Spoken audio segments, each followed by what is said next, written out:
கண்ணு நம்ம சீக்கிரமா தூங்கலாம், ஏன்னா காலையில வெளியே போகணும். ஓகே பாட்டி பாட்டி நான் உங்களுக்கு ஒரு கதை சொல்லட்டுமா ப்ளீஸ்? அதுவும் கோஸ்ட் கதை பாட்டி, சொல்லட்டா? எனக்கு வேற பேயினாலே பயம்.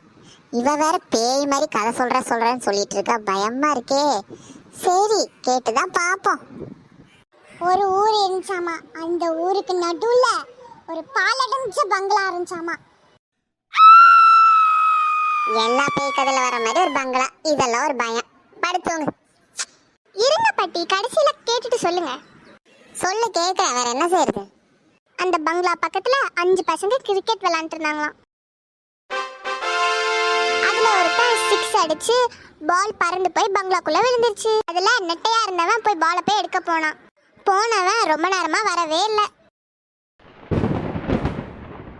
இந்த 4 பசங்க வெயிட் பண்ணிட்டே இருந்தாங்களாம். ஆனா அவன் வரவே இல்லாதனால இவனுங்க 4 பேரும் உள்ள போயிட்டானுங்களாமா. உள்ள போயிட்டு என்ன ஆச்சுன்னு தெரியுமா பாட்டி? என்னடா ஆச்சு?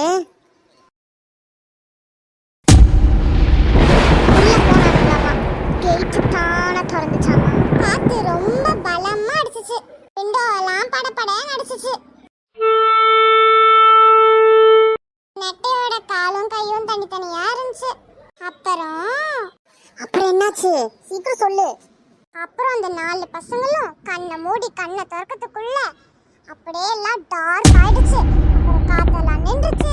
ஒரே சைலன்ஸா இருந்துச்சு. அப்புறம் 4 பேரும் காணாம போயிட்டாங்க. அதுக்கப்புறம் மக்கள்லாம் வந்து பஞ்சாயத்து பண்ணி அதுக்கப்புறம் 100 கிலோ பூட்டை அந்த பங்களாவை பூட்டி வச்சுட்டாங்க. என்னது 100 கிலோ பூட்டா?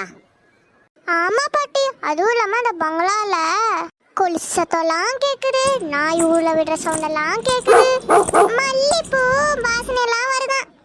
இதெல்லாம் தெரியாம ஒரு கூமுட்டை கிழவி அந்த பங்களாவை வேற வாங்கிருச்சான்.